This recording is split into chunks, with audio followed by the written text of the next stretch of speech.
কিরকম শিক্ষা দিচ্ছেন? না না,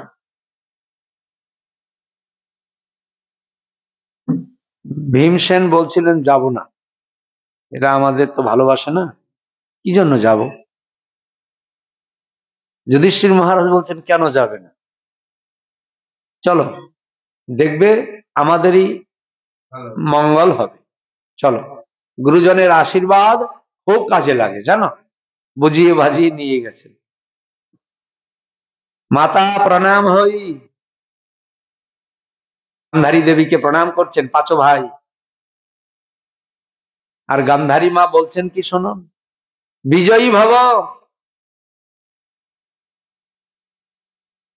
সময় লাগেনি বলতে, কিন্তু নিজের পুত্রদের বেলায় সময় লেগেছে।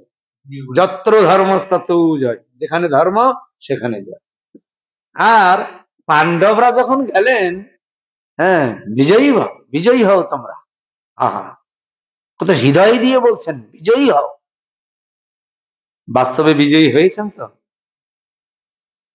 যুধিষ্ঠির মহারাজ বলছেন আরো চারো ভাইকে দেখলে, গুরুজনের আশীর্বাদ, আমরা তো বিজয়ী হয়েই আছি।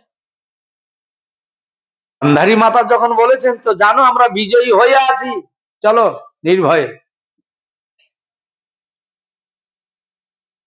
তাহলে ধর্মই প্রমাণ করছে এখানে কি সুখ শান্তি কিসের দ্বারা হবে? ধর্মের দ্বারা। ধর্মকে আশ্রয় করতে হবে, ধর্ম জীবন যাপন করতে হবে, ধর্মকে রক্ষা করতে, প্রাণ দিয়ে ধর্মকে রক্ষা করতে হবে।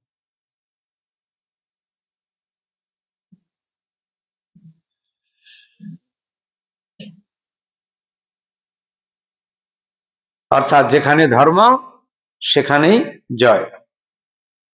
শাস্ত্র আরো বলেন, জয়ন্ত পাণ্ডু পুত্রানাং যেসাং পক্ষে জনার্দনম, জনার্দন মানে কৃষ্ণ, জয়ন্ত পাণ্ডু পুত্রানাম যেসাং পক্ষে জনার্দনম, যার পক্ষে ভগবান জনার্দন গোবিন্দ আছেন, তার ভয় কি আছে? এ ত্রিলোকে তার কোনো ভয় নেই, আছে নাকি? ভগবান যাহার সহায়, আরে সহায়িকা, ভগবান তো তাদের রথেও বসে আছে,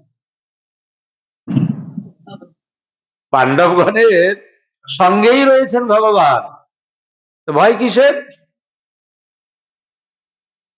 যদ্যপি অর্জুন বলছিলেন, কি বাবা কি বলছো? হ্যাঁ জানতো প্রভু, যদ্যপি আমরা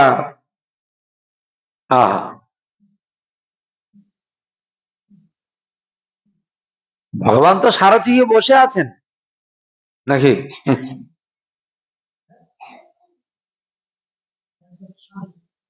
অর্জুন চুপ করে বসে গেলেন রথের উপর, বলছে না প্রভু এই যুদ্ধ করা যাবে না, এরা আমাদের সকলেই তো আত্মীয় পরিজন, এদেরকে কি করে বিনাশ করা যায়? আর অর্জুন তো মানে মস্ত বড় গান্ডীবধারী, যেমন তেমন বীর নয়, এই ধনুর্ধর বলা হয়। তো ভগবান বলছেন যে দেখো যখন তোমাদের বনে পাঠিয়ে দিয়েছিল তখন তো দয়া করেনি ওরা, কি তোমাদের যখন বনে পাঠিয়ে দেয় ওরা দয়া করেছে কিছু? তো যুদ্ধক্ষেত্রে সে এত দয়া দেখাচ্ছ কেন? যুদ্ধ আর প্রেম তো একসঙ্গে হবে না, দুটোর একটা করো, হয় যুদ্ধ করো না প্রেম করো। বলো রাধারানী কি? এই জন্য যদা যদা হি ধর্মস্য গ্লানির্ভবতি ভারত অভ্যুত্থানাম অধর্মস্য তদাত্মানাম সৃজাম্য পরিত্রাণায় সাধুনাম বিনাশায় চ দুষ্কৃতাম ধর্ম সংস্থাপনার্থায় সম্ভবামি। এখানেও ধর্মের কথা বলছেন ভগবান। এই জন্য ধর্মই আমাদের জন্য জীবন হয়, ধর্মই যখন আমাদের আশ্রয় হয়, ধর্ম যেন আমাদের জীবনের ভূষণ হয়ে যায়। তো জয়ন্ত পাণ্ডু পুত্রানাম যেসাং পক্ষে জনার্দনম, অর্থাৎ যাহাদের পক্ষে জনার্দন শ্রী হরি, সেই পাণ্ডুপুত্রগণেরই জয় হইবে। সেই পাণ্ডুপুত্রগণেরই জয় হবে, এটা বলছেন শাস্ত্র, আর হয়েছেও তাই।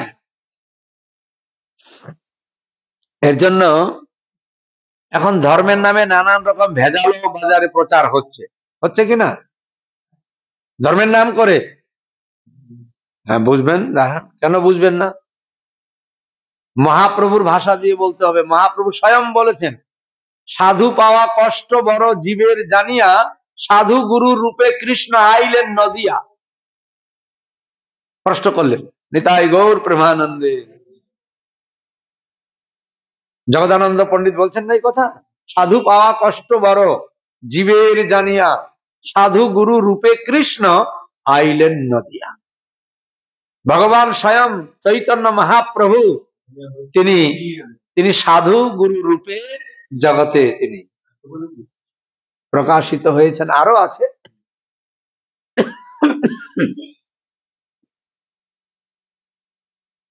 পৃথিবীতে যত কথা ধর্ম নামে চলে,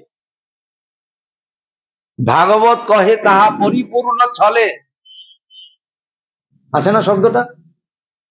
পৃথিবীতে যত কথা ধর্ম নামে চলে, চলে মানে অচল মাল চালিয়ে দিচ্ছে এরা, কিন্তু গৌরীয় মঠ তা করবে না। নিতাই গৌর প্রেমানন্দে হরি হরি বল। কেন? গৌরীয় মঠ হলো মহাপ্রভুর আচার বিচারকে নিয়েই কি প্রচার। মহাপ্রভুর যে নির্দেশ, আচার প্রচার নিয়েই সবটা। এর জন্য মহাপ্রভুর বিচারেই এই গৌরীয় মঠে সাধুগণ আচার প্রচারে রত। নিতাই গৌর প্রেমানন্দে। আচার করেন কেহ না করেন প্রচার, প্রচার করেন কেহ না করেন আচার, আচার প্রচার নামে কর দুই কার্য, তুমি সর্বগুরু তুমি জগতে আর্য। নিতাই গৌর হরি হরি। এসব আমার মহাপ্রভুর বাণী। বাস্তবে আচার প্রচার নামের দুই কাজই করতে হয়, একটা করলেন, দুটোই করতে হয়। আচার করেন কেহ, আচরণ করেন কিন্তু প্রচার করেন, আবার কেহ প্রচার করেন আচরণ করে না, এটা হবে না। আচার প্রচার নামে কর দুই কার্য। কি বললেন? আচার প্রচার নামে কর দুই কার্য, তুমি সর্বগুরু তুমি জগতে আর্য। নিতাই গৌর প্রেমানন্দে। এ হলো গৌরীয় মঠ। ভক্তি সিদ্ধান্ত সরস্বতী গোস্বামী ঠাকুর শ্রীল প্রভুপাদ কি। যারা প্রভুপাদের গণের মধ্যে প্রবেশ করেছেন, এরা তো মহাপ্রভুর গণের মধ্যে প্রবেশ করেছে। মহাপ্রভুর গণ সব পতিত পাবন, তাই লোভে মুই পাপি লইনু শরণ। কীর্তন করি, আমার প্রভুপাদের গণ সব পতিত পাবন, নিতাই গৌর হরি হরি, তাই লোভে মুই পাপি লইনু শরণ।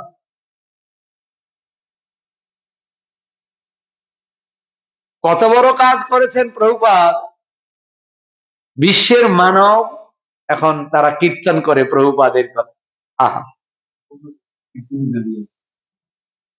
এর জন্য ধর্ম যে কি বস্তু, ধর্ম কাকে বলে, ধর্ম কেমন আচরণ করতে হবে, সেটা আগে তো আচরণ করে নিজেকে তৈরি হতে হবে। আচরণশীল না হলে ধর্ম প্রচারক হওয়া যায় না। আপনি আচরি ধর্ম অপরে শিখায়, আপনি না কইলে ধর্ম শিখানো না যায়, এই তো সিদ্ধান্ত গীতা ভাগবতে গায়। এসব শব্দ বলা আছে শাস্ত্রে। আপনি আচরি ধর্ম অপরে শিখায়, নিজে আচরণ করতে হয়। আচরণশীল পুরুষ তিনি ধর্ম প্রচার করবেন, তিনি ধার্মিক। আহা, গৌর প্রেমানন্দে। তো এই জন্য মাতা গান্ধারী দেবী তিনি তার পুত্রগণকে কি বলছেন, যেখানে ধর্ম সেখানে জয়।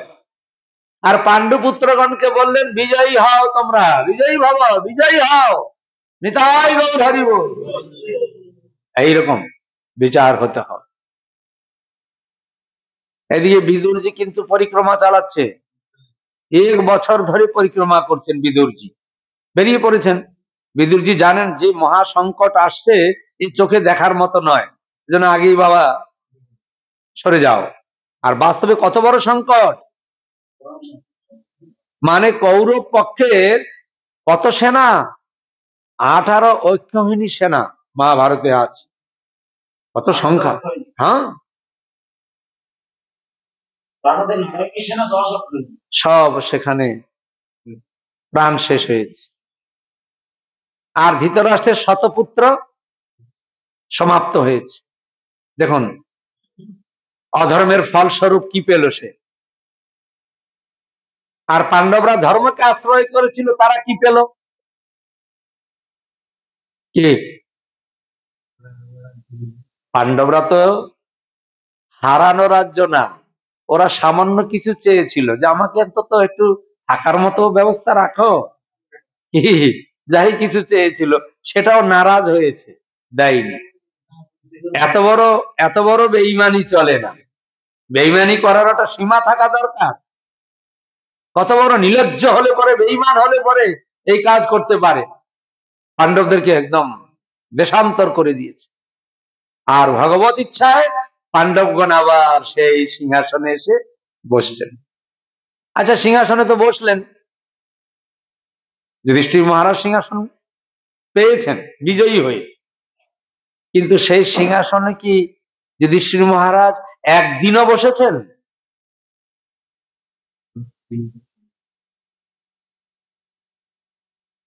ধৃতরাষ্ট্রকে আদর করে বসিয়েছেন। কেন? উনি শোকাতুর, এতগুলো ছেলে তার চলে গেল চোখের সামনে। কি? তারপর কুলবধূগণ সকলেই তারা কি হলো, বিধবা হয়েছে, তাদের স্বামী প্রাণ চলে গেল যুদ্ধে, তারা কি কেমন আছে? আর তখন থেকে বর্ণ সংকট শুরু হয়ে গেছে। এর জন্য ধর্মের প্রতি আমাদেরকে সকলকে লক্ষ্য রাখতে হবে, কি করলে ধর্মাচরণ করা যায়। ধর্মের প্রতি বিরাগ হলে হবে না, সবসময় অনুরাগ হতে হবে।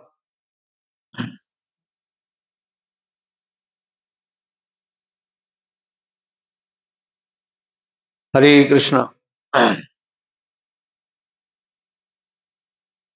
বিদুরজি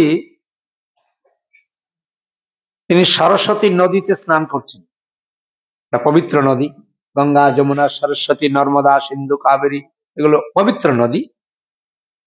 তো সেই নদীতে স্নান করে তিনি যখন জপ করতে বসবেন, দেখছেন মৈত্রেয় ঋষি তার সম্মুখে আসতেন।